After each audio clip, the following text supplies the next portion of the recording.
Amerika, terutama di negara bagian California. Di sana masjid banyak, masjid banyak. Mungkin kita bisa bilang kapasitas jangkauan masjid di California itu lebih baik daripada di Singapura. Artinya setiap 2 blok bisa ketemu masjid, 3 blok lagi ketemu masjid lagi. Cuman masjidnya nggak ngobrol, Pak.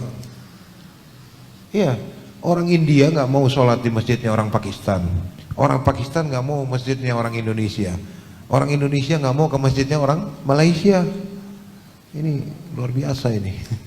Ya, nanti begitu juga sebaliknya dan seterusnya. Jadi mereka nggak mau ngobrol, nggak mau berkomunikasi.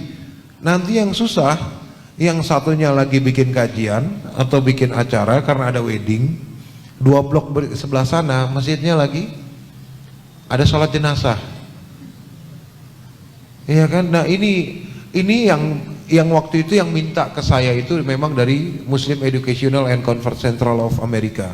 Jadi Muslim Native America minta ke saya. Dia bilang, kenapa orang yang sana nggak mau sholat di sini?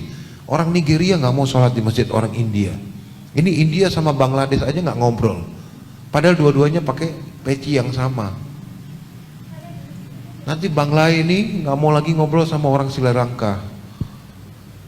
Ya ini Turki pada misah-misah gitu ya waktu itu ya. Akhirnya duduk ngobrol sama teman-teman, udah bikin kopi aja deh. Bikin kafe.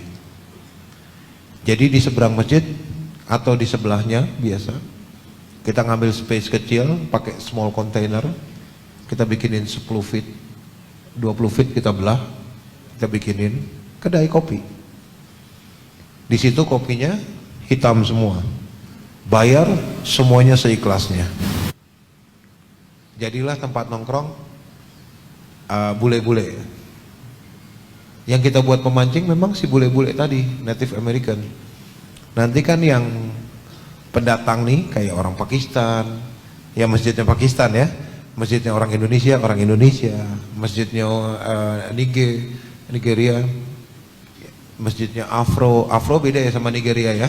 Nigeria itu memang datang, Afro itu African American, kulit hitam, rapper. Nah ini ngumpul masing-masing. Nah mulailah orang kita yang kita switch. Yang Native Amerikannya yang kita switch, pindahin. Ini nih Pak, ini hebatnya ini. Ini orang Pakistan. Di dalam bloknya dia ada masjid. Tapi masjidnya orang Punjab, orang India. Dia itu nggak ke sini. Dia jalan ke bawah, muter 3 blok ke masjidnya dia. Yang jaraknya 1,5 kilo. Di mana 200 meter ke sana itu masjid, dan dia tuh tahu kalau waktunya sholat dari masjid itu karena ajan pelan ya, ajan blok doang. Dia tahu itu pengingat sholat, udah dia lari. Kenapa nggak ke sini sih yang dekat? Dia bilang saya nggak nyaman karena isinya saya nggak kenal. Iya makanya kenalan. Nah itu ya.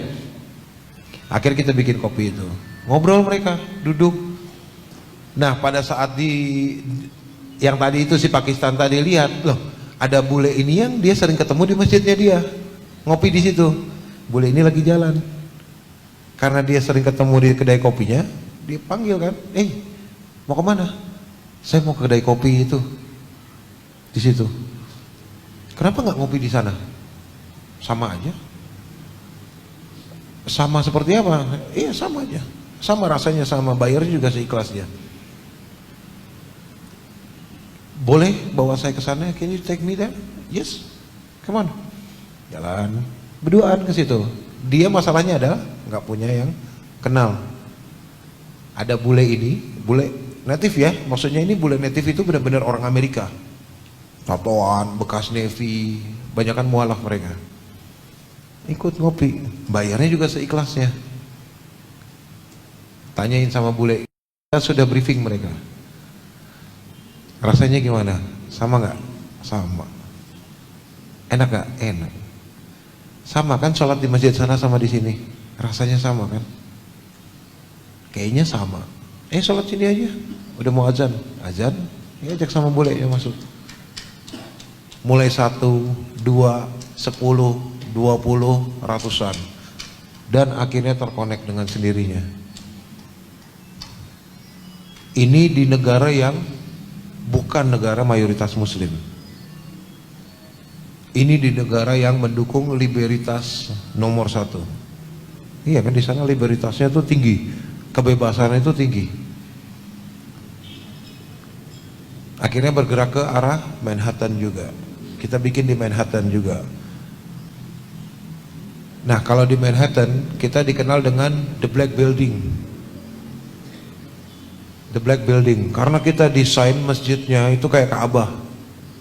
Hitam semua. Temboknya dihitamin, kaca hitam, pokoknya The Black Building. Sampai orang tuh tahu Black Building. Isinya orang-orang Afro semua.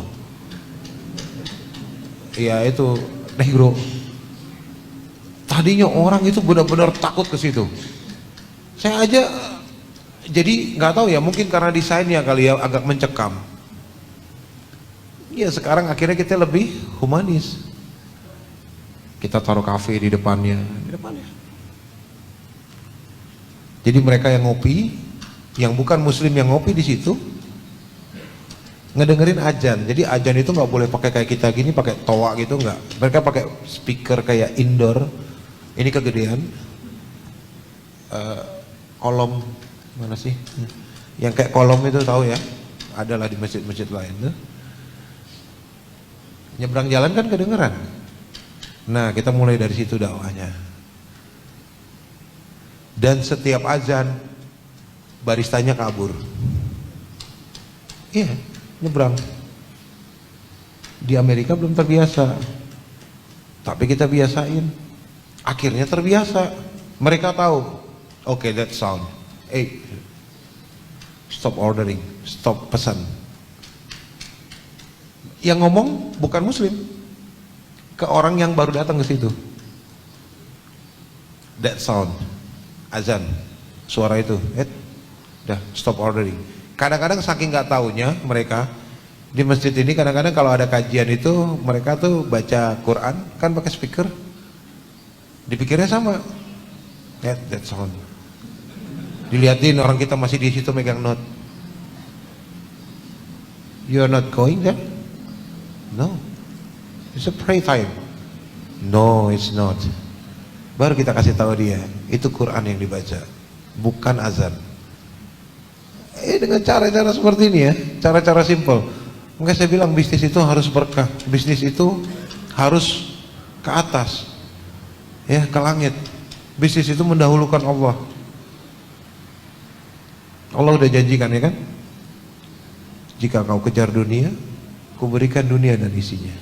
Namun jika kau kejar akhirat, akan kuberikan akhirat.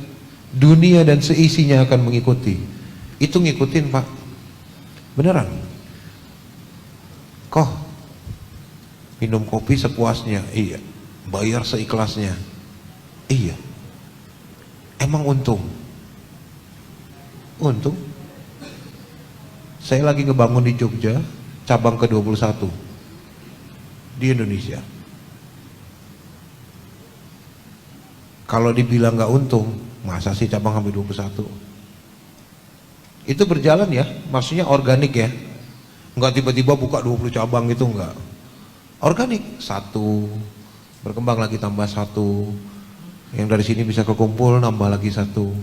Kita ngelola tuh kebun kopi, karyawan kebun kopi itu hampir 2.400 orang.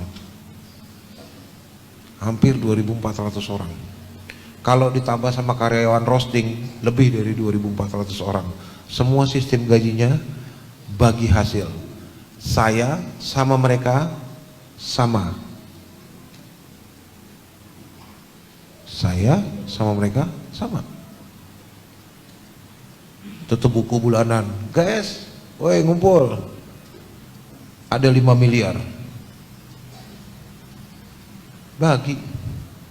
Satu orang 2 juta, 2 juta, 2 juta, 2 juta. Sama. Aneh ya, bisnis ikhlas bisa sampai 5 miliar. Bingung kan? Coba deh. Dia kok ngomong 5 miliar, kaget saya. Lah kenapa harus kaget Pak? Emang segitu ya segitu aja. Dan mereka tahu itu sistem transparan. Mereka lihat, mereka paham. Artinya nih, saya ngeluarin duit buat beli tes pen karena tes pen patah. Mereka bisa lihat di situ ada tes pen yang harganya cuma 8.000 rupiah. Mereka lihat. Mereka boleh komplain nggak? Boleh. Kok ini ada beli Fanta? Iya. Masuk nggak? Kalau nggak dimasukin saya keluarin. Yang dimasukin deh kok, keluarin. Enak kan? Yang kita jalani di dalam Islam itu equality, bukan equity ya. Awas, adil itu nggak membagi dengan sama rata. Kita duduk nih berempat, dapat kue ukurannya setengah meter, 50 cm. Kita bagi 4. Mayoritas di antara bapak-bapak sini nggak bakal habis. Saya habis deh. Mungkin ada yang bisa ngabisin. Ya, tapi kayak bapak gini dong, kue Pak setengah meter, bapak makan 25 kali 25 cm Pak, segini kali segini, tebel 15 cm. Iya kan, bisa 6 kali makan itu. Nah, ini sistem pendidikan yang diajarkan ke kita dari Barat. Di Islam dibagi, bapak kuatnya berapa? Wah saya segini aja, monggo. Bapak seberapa? Segini. Lihat, itu di dalam Islam. Dan itu kita jalankan di dalam bisnis. Bisa satu hal buat pebisnisnya, kita nggak pusing mikirin gaji. Bagi hasil. Dan bagi hasil itu membuat mereka ada ownership, memiliki usahanya sama kita mereka miliki. Dan itu yang kita jalanin di beberapa masjid akhirnya. Ya, dompet madani ini dijalankan Malang nih, insya Allah nanti ikutan dengan ini Arba aja. Di beberapa masjid mereka jalanin Pak, jualan token. Jadi ada juga yang dipakai sama kemarin sama Ari Untung buat donasi listrik ke masjid. Jadi jamaah-jamaah masjid di kompleknya atau di sekitarnya nginstal, habis itu nanti setiap Jumat mereka rebutan ngisi token. Nanti takmirnya kalau ngelihat udah lebih dari 2 juta token listriknya, ambil lakban ditutup dulu. Ini orang kalau nggak tiap hari kesini tuh isi sendiri, kan ngisi sendiri, pencet, dong nambah 100, 50, 100, 20, 50, 100, 2 juta, 3 juta.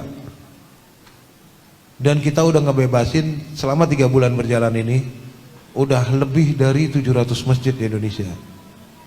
Jadi takmirnya udah nggak pernah mikirin listrik. Sekarang belinya salatip, tutup. Itu juga solusi loh setelah mereka ngobrol sama saya. Kok gimana ya, ada yang pernah sampai 11 juta tembus tokennya. Gimana ya, kok ini 11 juta, gimana cara ngabisin listriknya? Nggak tahu Pak cara ngabisin listriknya. Bapak nyalain aja AC-nya 24 jam. Itu juga udah pernah kok, nggak habis-habis. Ya udah cari solatip aja, tutup aja itu nomor apa, nomor meterannya tuh, nomor meterannya tutup aja sama digitalnya tutup. Terus tulisin di situ pakai post-it, jangan tambah dulu ya Pak. Itu kalau nggak orang situ mampir, wah iya benar ya. Jadi posternya si dompet madaninya ada, dia baca kan lagi nungguin sholat, wah bener nih, wah itu meteran, nyamperin, pencet, tars, isi. Ini yang akhirnya satu tuh, masjid kalau banyak kan masjid kan pakai sumur pompa, jadi kebutuhannya cuma listrik. Mau pasang AC, takmir bilang ini listriknya jebol nih, ntar sebulan bisa 1,5 juta, 2 juta. Tapi dengan sistem seperti itu, takmir udah nggak usah mikirin lagi untuk urusan seperti itu. Kedua, takmir bisa menghidupkan ekonomi keumatan yang selama ini bingung. Di sekitar masjid ini kan pengurus takmir rata-rata nih. Di sekitar masjid ada orang yang susah hidupnya. Kita ngajuin ke badan zakat, maaf nih ya kalau ada orang badan zakat. Waduh, 3 kali ganti presiden baru cair itu duitnya. Iya kan? Sulit. Ngajuin bisnis buat duafa buat mualaf rata-rata ya. Ini kalau ada mualaf di tempat kalian kan sama kan nasibnya, diusir, ditendang, dimiskinkan, ditelanjangi, apalagi kurangnya. Akta lahirnya dibakar, ijazah semua dibakar, nggak punya kerjaan, nggak punya data diri, takmirnya juga ikutan bingung. Aduh, gimana ya dek?